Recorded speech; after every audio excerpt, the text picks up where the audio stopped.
Meu nome é Rosa Maria Torres. Eu moro no meio-oeste porque adoro ver o milho crescer. Já escrevi 10 livros. 9 deles são principalmente sobre arquitetura histórica. Meu 10º livro, aquele que realmente relutei em escrever, foi sobre minha experiência de quase morte. Suponho que a história da minha experiência de quase morte comece em 2016. Eu estava casada há 10 anos e meu marido era um profissional bem-sucedido. Achávamos que tínhamos uma vida muito boa. Eu era escritora, tinha escrito para jornais, revistas, livros, de tudo. E então, um dia, ele chegou em casa para almoçar e tirou a própria vida. Quase perdi a cabeça. Sendo escritora, uma alma sensível, uma empática, realmente perdi o controle. Nossa última conversa não foi agradável. Ele iniciou uma discussão por telefone, terminou a ligação e em seguida tirou a própria vida. Então a quantidade de culpa, autocrítica e tristeza que senti foi absurda, para dizer o mínimo. Foi imensa. Por 29 meses, fui um desastre. Eu realmente fazia 3 orações todas as noites. A primeira era: Deus, cure-me ou deixe-me ir. Minha segunda oração era: chega de decisões difíceis. Tive que encarar muitas decisões difíceis depois da morte dele. Quando alguém tira a própria vida de forma tão abrupta assim, há muitos trâmites legais a serem resolvidos. E minha terceira oração: sempre fui fascinada por EQMs, experiências de quase morte a vida toda. Quero dizer, fascinada.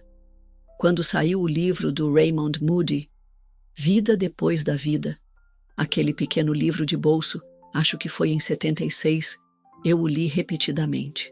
Depois, Daniel Branquinho, Bettina Edi e todas aquelas pessoas. Aquelas histórias me atraíam de um jeito tão poderoso e eu adorava lê-las. Minha terceira oração era para que me poupassem a revisão da vida. Não queria ver todo aquele desastre. Depois de passar por isso uma vez e ver quão infernal era aquela existência, pedi a Deus: quando eu partir, pulemos a parte da revisão da vida. E suponho que algumas semanas depois, me encontrei com uma consultora financeira, porque agora eu precisava cuidar do meu próprio orçamento e finanças. E ela era muito animada, essa consultora financeira. Pessoas muito animadas me deixam muito nervosa, mas ela disse: Rosa Maria, onde você se vê em 2 anos? Quero dizer, eu realmente não tinha expectativas de que fosse superar tudo aquilo. E ela disse: isso não é muito positivo. Eu respondi: sim, bem é a verdade. Como eu disse, peço a Deus todas as noites: me deixa ir ou me cura. E eu não conseguia enxergar nenhuma forma de cura. Então, 29 meses depois do meu marido, fui diagnosticada com câncer em estágio 2. Eu estava muito brava com Deus naquele momento porque pensei: sabe de uma coisa? Eu fui muito clara: me cura ou me deixa ir. Eu não quis dizer devagar, quis dizer deitar e partir. Então, sabe, entrei naquela fase de oncologistas e consultas e estava marcada para começar quimioterapia, radioterapia e todo esse tipo de coisa. Eu estava tão assustada, pensava: uau, eu não sofri tortura suficiente por tempo demais? Sabe, podemos pular essa parte e me deixar ir?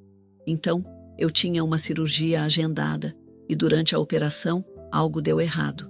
Quando acordei na sala de recuperação após esse pequeno procedimento cirúrgico, estava sangrando muito e eu disse para a enfermeira: ei, estou sangrando bastante. Ela respondeu: ah, isso é perfeitamente comum para o que fizemos. Você pode esperar por isso? E eu pensei: não, algo realmente deu errado. Eu disse isso 3 vezes. 3 vezes. Ela falou: por que você não vai para casa e deita na sua própria cama? Você vai ficar bem.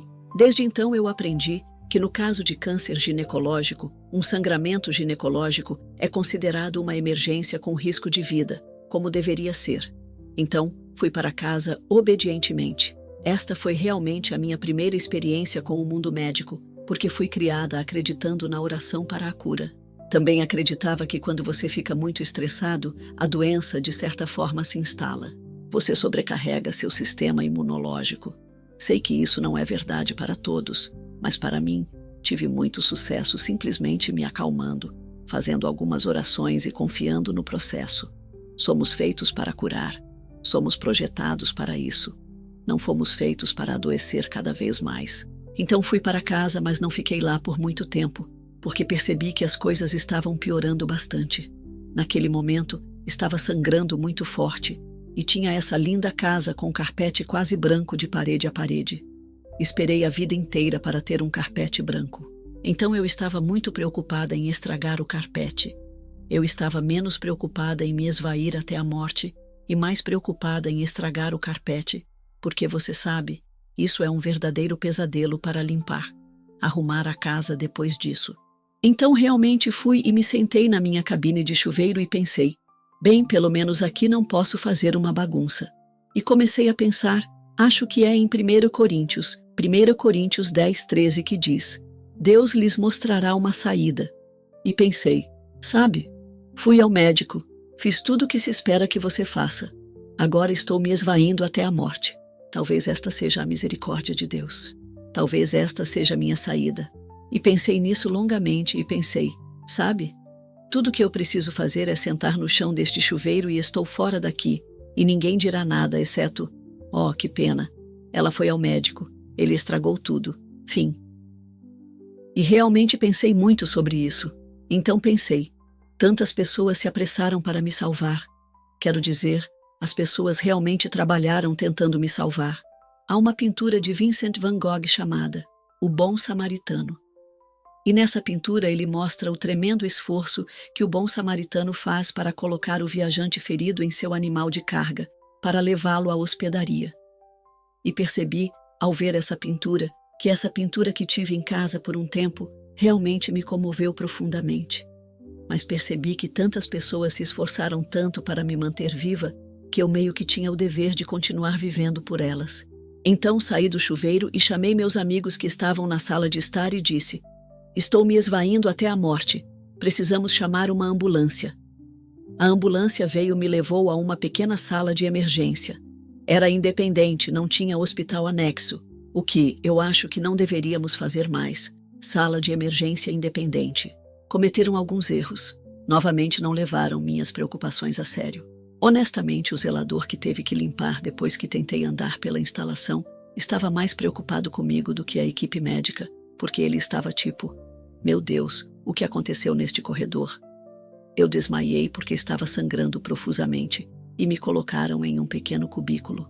Me deram uma injeção de algo para a dor que era realmente um derivado da morfina, o que na verdade, você sabe, já apresentei essa palestra algumas vezes para um público ao vivo e quando faço isso, adoro olhar para a plateia e consigo ver a equipe médica quando falo que me deram, com a pressão arterial caindo e sangrando, um derivado da morfina. Todo o pessoal médico na audiência se levantou, mas não fez nada e me deixaram sozinha no quarto. Na verdade, pouco antes disso, uma enfermeira estava ao meu lado enquanto o médico me examinava. Essa enfermeira muito doce e genuinamente maternal me pegou pela mão e eu estava muito assustada naquele momento, quero dizer, realmente assustada. Uma coisa é pensar, eu gostaria de estar morta. Outra coisa é saber que o ônibus está vindo atrás de você e não vai demorar muito agora. E eu disse a ela, prometa que não vai me deixar morrer. Ela foi tão doce. Disse, querida, temos muitas soluções para isso. Não vamos deixar você morrer. E isso me confortou. Então, depois disso, me deram a injeção para a dor e saíram deixando o quarto. Bem, minha amiga ainda estava comigo. Ela se sentou ao lado da maca e disse que após aquela injeção, eu desmaiei muito rápido. E enquanto isso, ela contou que minha pressão arterial. Eles tinham colocado um daqueles aparelhos automáticos de pressão em mim que você sabe continuava fazendo clique, mas ela disse que a pressão arterial só caía, chegou a 32/25 e depois deu erro. Mas, durante tudo isso, eu estava tendo o melhor momento da minha vida. Sabe, estava tão perto que minhas últimas palavras na terra foram, isto é realmente bom. Antes de desmaiar, quero dizer, sabe? O quarto parecia estar dançando ao meu redor. Tudo estava ótimo, e então perdi a consciência. Percebi que saí do meu corpo como uma fatia de pão saindo da torradeira. Quero dizer, foi muito dramático o jeito que saí. E no segundo em que comecei a flutuar cada vez mais longe, soube exatamente o que estava acontecendo. Acho que devemos dar muito mais crédito à nossa alma do que damos, por termos consciência ou conhecimento do que está acontecendo. E às vezes, acho que a vida nesta sociedade moderna é tanta interferência que acabamos perdendo esses sinais de transmissão. Mas nessa experiência, meu primeiro pensamento foi: estou morrendo ou não? Meu primeiro pensamento foi: meu coração parou, e pensei: como sei disso? Não sei como sei, mas sei que está tudo bem. E então meu próximo pensamento foi: estou morrendo. E então, sendo escritora e editora a vida toda, disse: na verdade, você não está morrendo, você está morta.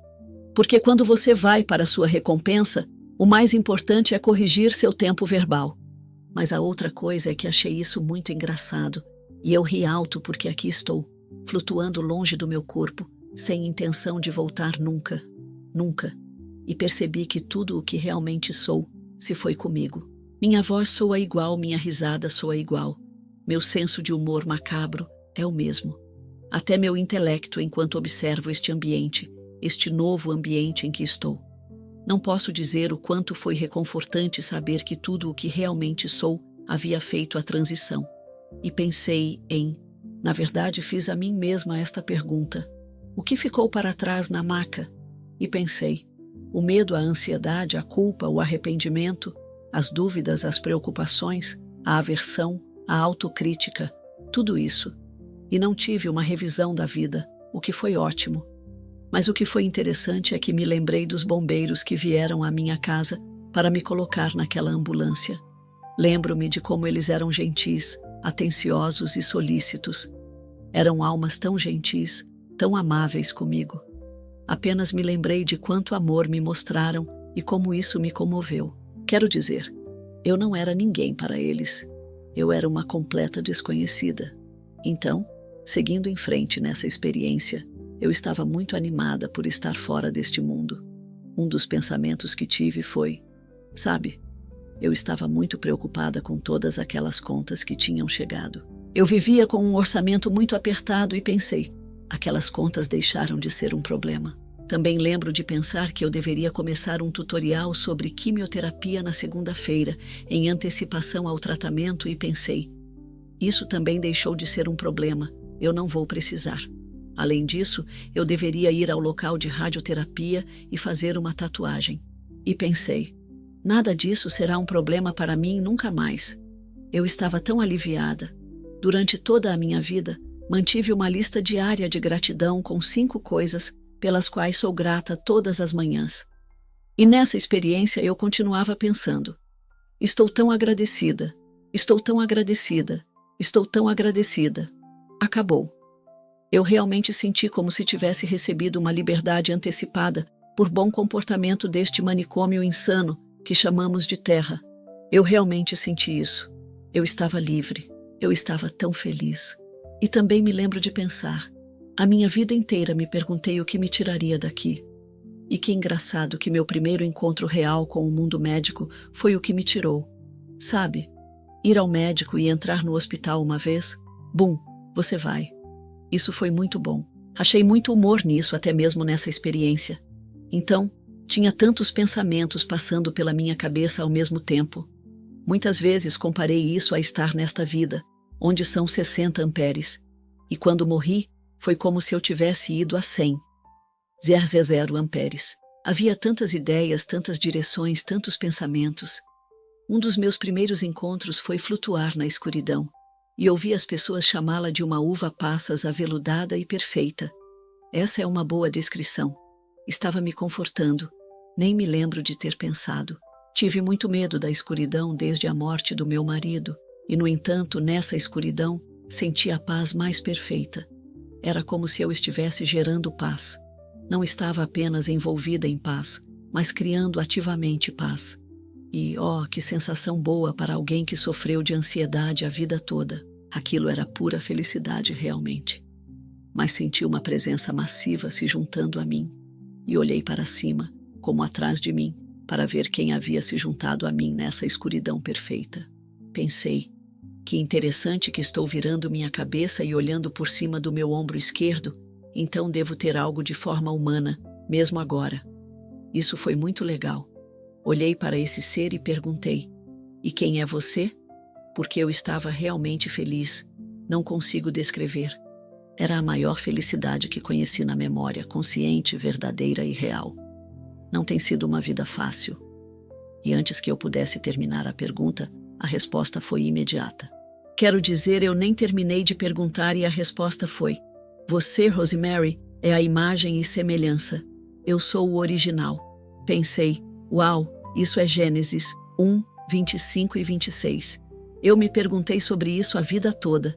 O que significa ser feito à imagem e semelhança? Pensei: há um original e estou falando com ele. Foi simplesmente maravilhoso. E você sabe, uma das críticas mais comuns que recebo sobre a minha escrita é que eu me refiro a Deus como ela. Mas se você é mulher e lê o texto original, simplesmente parece que é ela. E então a segunda parte disso é que eu cresci com um pai muito, muito mesquinho, e quando eu tinha 14 anos ele foi embora. Mas minha mãe era como eu. Ela experimentava e conhecia o amor e confiava. Então, quando as pessoas chamavam Deus de pai, eu pensava: vamos evitar isso. Mas eu conseguia imaginar Deus como uma mãe amorosa.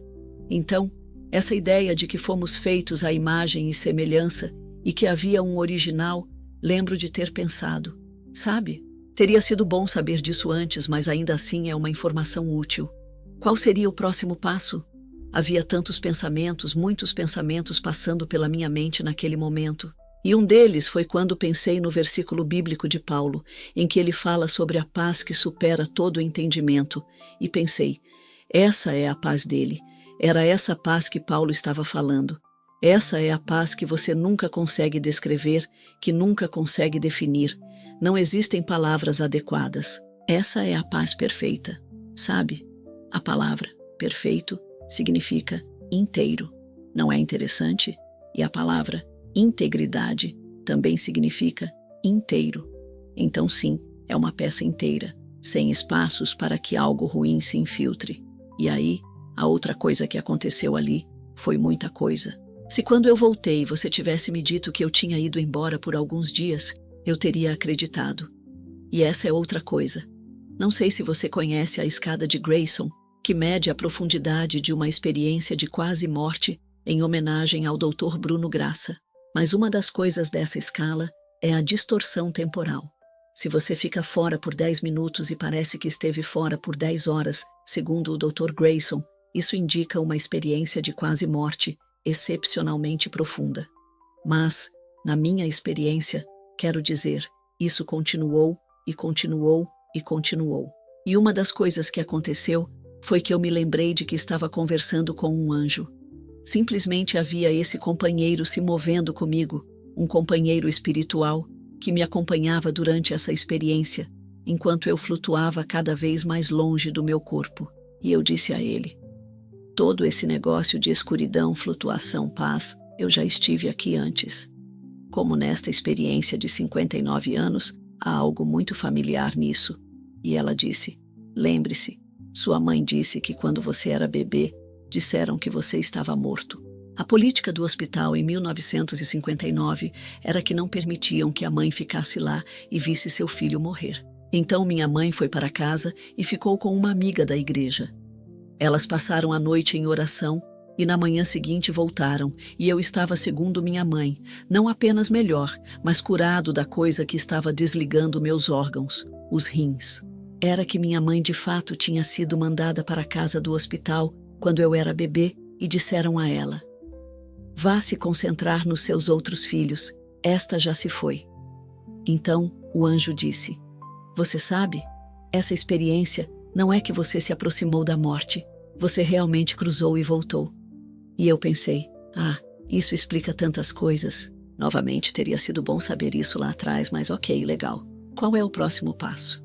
Mas eu acho que isso explica porque eu sempre me fascinava pelas EQMs e porque sempre conseguia experimentar coisas que outras pessoas não podiam. E meu pai transformou isso em um truque de mágica quando eu tinha 5 ou 6 anos. Ele me fazia jogar jogos e comunicar telepaticamente com outros e ouvir telepaticamente os outros. E minha mãe pôs fim a isso, mas isso também explicou muita coisa. Durante toda a minha vida me senti muito diferente, como uma exceção, como alguém que não. Oh meu Deus, há uma citação, acho que é de São Francisco de Assis, que diz que nunca devemos nos sentir muito confortáveis neste mundo. Eu pensava, sim, entendo isso. Como é estar confortável neste mundo?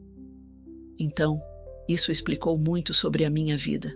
E então, em algum momento dessa experiência, a flutuação parou e eu estava em uma sala branca. E o que me impressiona é que não lembro da transição de flutuar naquela escuridão para estar em pé sobre as minhas próprias pernas nessa sala branca. E eu acho que coisas aconteceram lá que ou eu não tenho a capacidade e a consciência para entender ou reter, ou é o anjo dizendo, sim, vamos nos divertir um pouco aqui, vamos fazer uma coisa e sim, você não vai saber. Mas eu estava nessa sala branca em pé, tendo passado dessa flutuação, e na sala branca, sabe? Eu não podia ver paredes, mas podia ver uma porta à minha frente. E tendo lido todos aqueles livros sobre EQM, sabia exatamente o que era aquela porta e pensei, certo, todo mundo, saia do meu caminho, vamos passar pela porta. Não precisamos conversar, nem dizer nada. Vou chegar até aquela porta o mais rápido que conseguir. E a porta devia estar a cerca de 45 metros na minha frente, e a sala estava cheia da luz branca mais perfeita, que ainda assim não incomodava os olhos. Havia uma névoa caindo, quase como o que você chamaria de neblina de sopa de ervilha. Era uma névoa muito densa, mas estava em movimento, girava ao meu redor, e era algo muito legal. Eu vejo aquela porta e literalmente lembro de ter pensado, não sei se tenho pernas ou pés, gostaria de olhar para baixo, mas pensei, posso caminhar com a intenção de ir até aquela porta. Então pensei, sim, quero estar naquela porta. E então me movi o mais rápido que pude em direção à porta, e enquanto caminhava via essa luz, ou melhor, essa névoa simplesmente girando ao meu redor, e ainda tinha um espírito companheiro, um anjo comigo. Perguntei e disse, eu tentei me concentrar em uma partícula individual do vapor, e perguntei à minha companheira, por que não consigo ver isso? Por que não consigo me concentrar? Quero dizer, da próxima vez que você estiver numa névoa, tente se concentrar numa gota individual. Mas o anjo disse, seus olhos espirituais ainda não se adaptaram a esse novo ambiente, mas o que você está vendo são partículas de luz. Foi comparado a uma lavagem espiritual, como se toda a sujeira da terra precisasse ser removida de nós. E tem gente que fica tão presa à sua doença que acha que isso faz parte da sua identidade, quando na verdade não é. E é isso que essa luz faz. Limpa e nos prepara para o céu. Como um amigo meu disse, deixe suas botas sujas na porta e em algum lugar dessa experiência. E eu realmente não sei a cronologia exata. Porque o que é cronologia? Você sabe, passado, presente e futuro. E ainda assim, Einstein disse, para nós físicos comprometidos, o passado, o presente e o futuro são apenas uma ilusão, por mais persistente que seja. Então me pergunto, nós criamos essa cronologia ou será apenas a forma como nosso cérebro a organiza? Mas nessa cronologia, nessa experiência, em algum momento, o anjo me disse que se eu aceitasse voltar, seria restaurada a plenitude. E eu pensei, ok, tudo bem, saia do meu caminho. Eu realmente queria passar por aquela porta. Então, cheguei até a porta e ela estava fechada. E eu me lembro de ter pensado que a porta deveria estar aberta, mas estava fechada. Levantei minha mão direita para empurrar a porta, bastante fascinada pelo fato de ser destra na terra, destra no paraíso. Pensei, uau, realmente levamos muito do que somos conosco. Mas levantei minha mão direita para empurrar a porta e parei e perguntei, é essa a vontade divina para a minha vida? Você sabe que esse pequeno erro médico bobo me enviou para cá? E novamente eu nem consegui passar de, é essa a vontade divina? E a resposta foi imediata. E não foi apenas uma resposta com palavras, mas veio com uma infusão de conhecimento. E a resposta foi, não, não é. Mas qualquer que seja a sua decisão, você vai com toda a misericórdia, bênçãos, amor e cuidado de Deus. Não há decisão errada. E uau, vamos falar de fadiga de decisão. Eu tive muito disso na minha vida terrena e ser aliviada disso. A decisão de ir para o céu e voltar para a terra é uma decisão muito grande. Então eu adoro que não houve decisão errada nessa experiência. Então eu disse, ok, bem, sei que vou sair daqui. E novamente prossegui para passar pela porta. Tive uma visão daquela enfermeira muito maternal que segurou minha mão ali no final. Na visão, e é mais do que uma visão, é como se eu tivesse sido colocada em uma sala com ela, como uma observadora silenciosa e invisível de sua experiência. As pessoas me perguntam, isso realmente estava acontecendo? Não, eu acho que era uma visão de futuro potencial. Mas nesta visão, aquela enfermeira que havia sido tão gentil estava sentada num banco de metal no meio de uma sala de suprimentos do hospital, cercada por todos os equipamentos que você veria em um hospital. Ela estava inclinada para frente no banco com a cabeça entre as mãos, chorando incontrolavelmente e disse, eu prometi a essa mulher que não deixaria ela morrer e a perdi. E eu pensei, vamos lá, que jeito de pegar uma empática, sabe? Me fisgando como um peixe. Então pensei, parece ter mais ou menos a minha idade. Ela perdeu a paciência, vai superar isso, seguir em frente, vai ficar bem. Mas então, não apenas me mostraram a visão, me mostraram a dor que ela estava sentindo. Eu senti isso no meu ser mais íntimo, como no centro do meu núcleo. Senti aquela dor profunda e reconheci que era semelhante ao grande arrependimento que senti após a morte do meu marido. Lembro de ter pensado, se eu posso poupar uma pessoa de tanta angústia neste mundo, acho que tenho que voltar. E uau, isso foi triste. Quero dizer, voltei a baixar minha mão direita ao lado do meu corpo e assim, em 1 milissegundo, retornei ao meu corpo em uma maca, naquela pequena sala de emergência. Lembro de olhar para cima, e sim, eu estava com uma máscara de oxigênio. Lembro de olhar para cima e pensar, bom, estou em um lugar diferente. Fui movida, me deslocaram em algum momento e lembro que havia um anjo no canto superior esquerdo da sala. Por anjo, sei que sou estranho, sabe? Eu realmente gostaria de ter tido uma experiência mais tradicional. Teria sido mais fácil falar sobre isso, mas era apenas uma bola de energia e luz, cores bonitas girando no canto superior esquerdo da sala. E eu disse, ei, você sabe o quanto foi difícil morrer? Você sabe que coisa enorme foi isso? Você sabe o quão assustador foi? Mas então acabou e agora estou de volta. Quero dizer, sério, qual é o problema? Não quero voltar aqui. E ela me olhou. A expressão que recebi dela foi, oi, você voltou.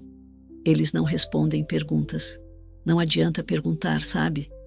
Mas a enfermeira, e de novo não sei se era a mesma enfermeira, porque agora todos naquela pequena sala de emergência estavam ao meu redor. Cheguei até a descobrir que a recepcionista tinha sido chamada para cuidar de mim, mas a enfermeira estava bem na minha frente, meus óculos fora da cabeça, mas eu tinha uma máscara de oxigênio e estava em uma sala bem maior. E essa enfermeira está aqui e pergunta, qual é o seu nome? E eu disse, Rosemary. E ela perguntou, que ano é? E eu respondi, 20. E então ela perguntou, onde você está? E eu respondi, uma desculpa ruim para uma sala de emergência, o que não a agradou muito. Mas aí me internaram no hospital por vários dias, na verdade acho que foram 4 dias. E a experiência no hospital também foi muito intensa. Uma enfermeira entrou no quarto em algum momento porque, como você sabe, quando você morre por causa de erro médico e depois volta, ganha todos os melhores médicos e enfermeiros em sua volta. Você não recebe mais aquele profissional que diz, você pode soletrar esta palavra para mim? O que de fato aconteceu no meu histórico médico. Mas sim, essa enfermeira entrou por volta das 2 da manhã ou algo assim, para ver como eu estava e ela me sorriu. E eu estava, sabe, ainda meio entrando e saindo das coisas.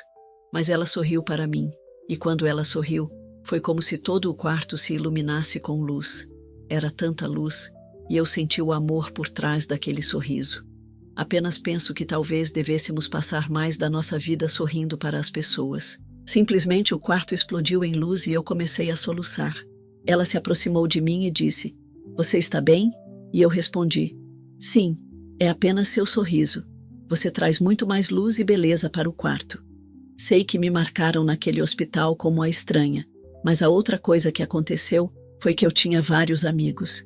Acho que 2 ou 3 amigos se revezavam para ficar comigo.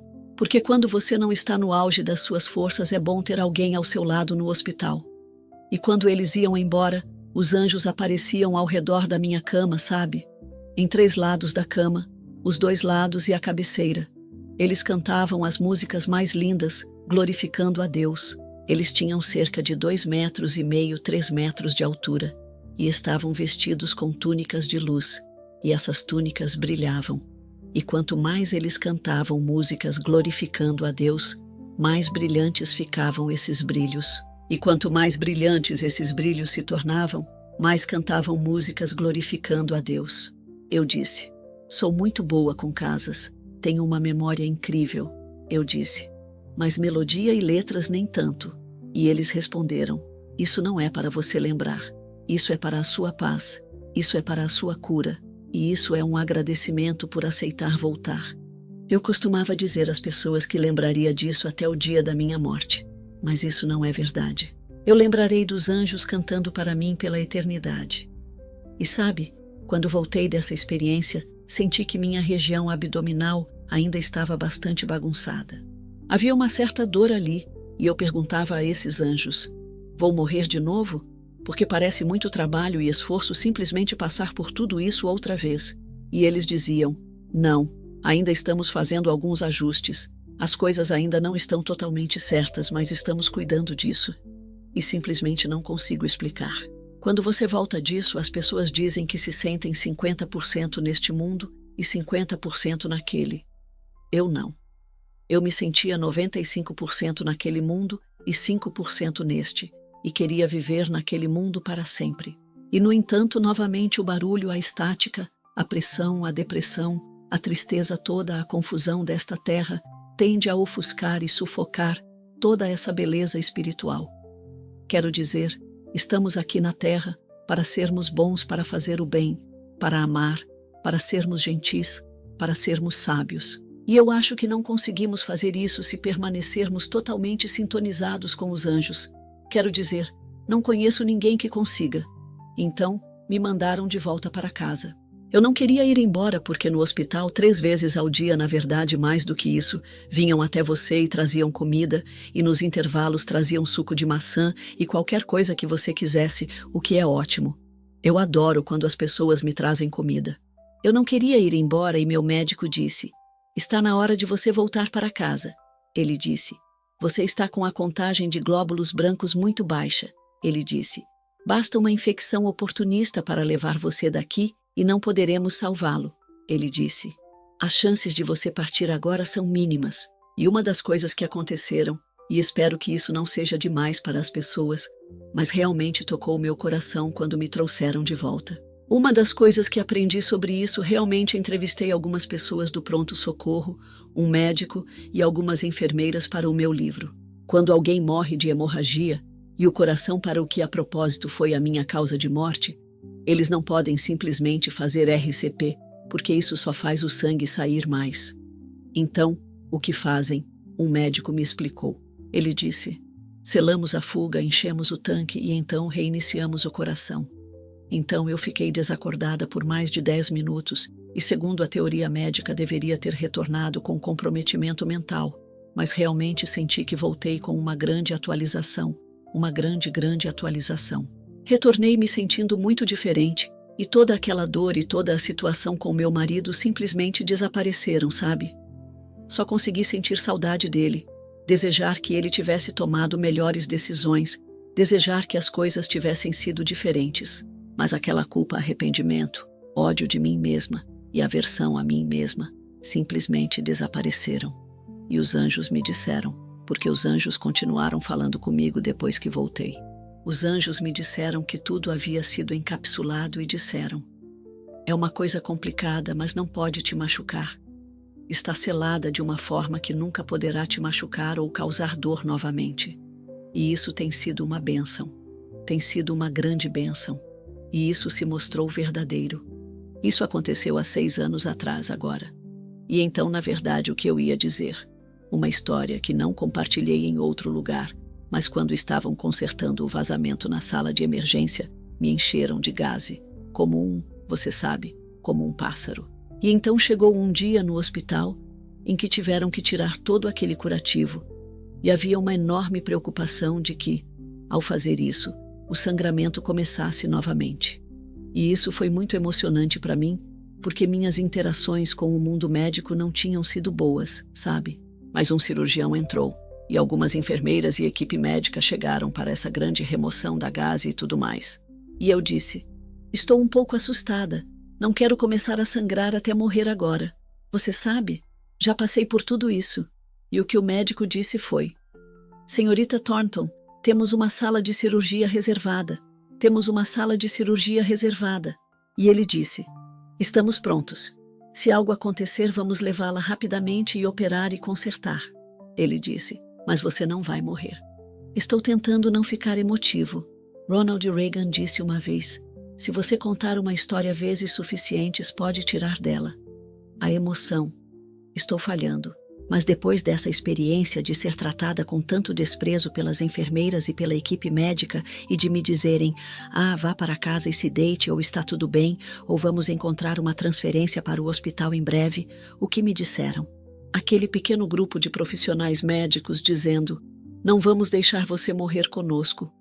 Oh, meu Deus, foi uma mudança de vida. Então, fui para casa e recebi ótimos cuidados por 2 semanas. Amigos e entes queridos me cercaram e cuidaram de mim durante as 2 semanas. Depois voltei ao médico e fiz exames de sangue. Na verdade, foi 14 dias depois de terem me dado por morta, e o médico disse que levaria cerca de 2 a 3 meses para a falta de ar passar. Cada vez que eu me levantava, desmaiava para que a falta de ar fosse embora, a contagem de glóbulos brancos voltasse ao normal, todas essas outras coisas. E percebi que comecei a melhorar muito rápido em casa. Quando os exames de sangue ficaram prontos, o médico os analisou e disse: há um problema com seus exames de sangue. E eu perguntei: qual é? Ele respondeu: bem, houve um erro. E eu quis saber: que erro? Ele disse: está tudo perfeito. De acordo com os padrões até a vírgula, todos os seus números estão perfeitos. Isso aconteceu 14 dias depois que meu coração parou por causa do sangramento. E eu disse: não, isso deve estar certo, porque já estou de volta à minha bicicleta. Estou pedalando de novo. Ele perguntou: o quê? E eu respondi: sim, estou me sentindo bem. Estou indo devagar, com calma. Essa foi minha primeira pista de que algo bastante extraordinário havia acontecido. E então, a segunda, tive que procurar outro médico do outro lado do estado para me consultar. O primeiro médico que vi era um oncologista renomado, muito importante e sofisticado. Voltei a ele e disse: boas notícias. Acho que estou. Gostaria de ter certeza, mas quase certeza de que fui curada no céu. E ele disse: ei, você vai começar a quimioterapia assim que sua contagem de células sanguíneas subir novamente. E então ele acrescentou: sabe?